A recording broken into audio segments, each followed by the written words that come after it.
are a television host or a radio host, and you really want to make it big in the liberal media, you want to be pointed out as one of the few on Fox or one of the few on conservative talk radio who really is a serious conservative, who hasn't sold out, who really has a balanced view of the world, who calls them as they see them.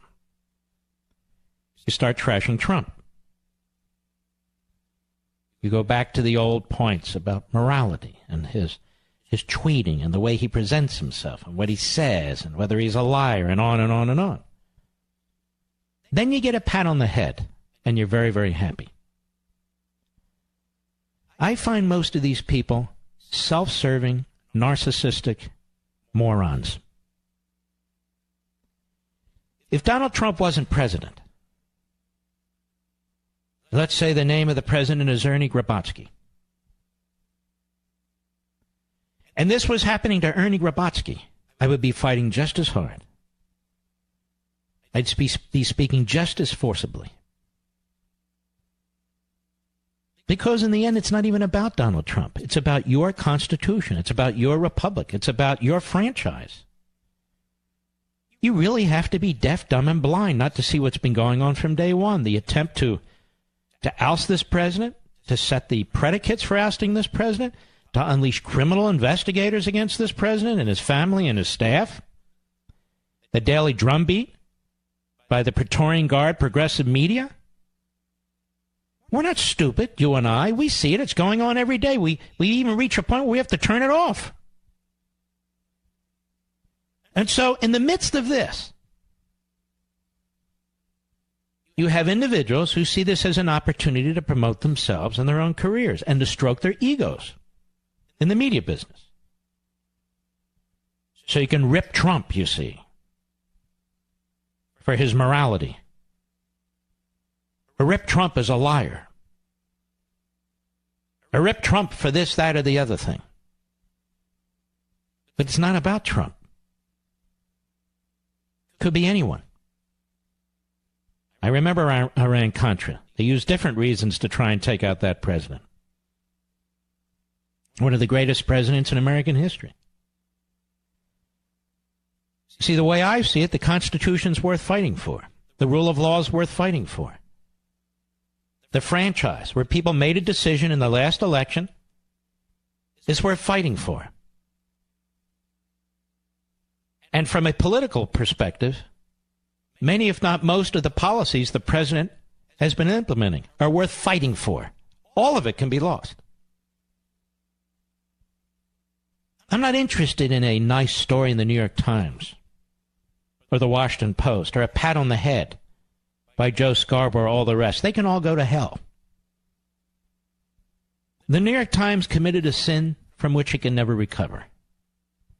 It's committed many. But during the most horrific period of the Holocaust, horrific, unspeakable genocide, the New York Times covered it up as best as it could. It has admitted so. Now, if that's the mentality of the New York Times during the Holocaust, how in the world can it be the paper of record? And yet it is the paper record for the left. It is the paper record for the media.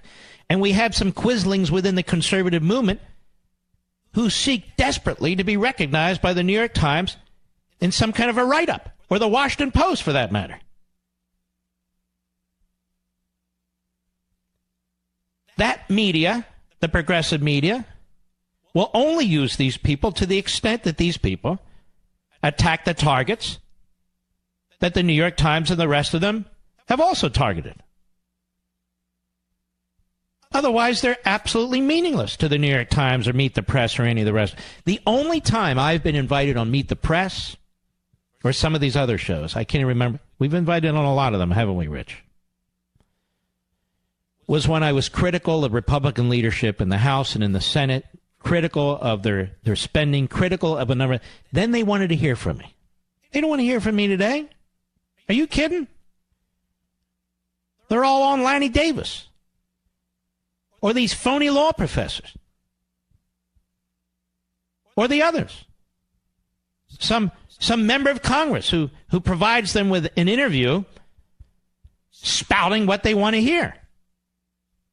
The choice of guests and the choice of hosts and the choice of formats, those are all decisions that are made in order to promote a particular ideological perspective. MSNBC's ratings went through the roof this week because it was a gathering of the hate Trump mob.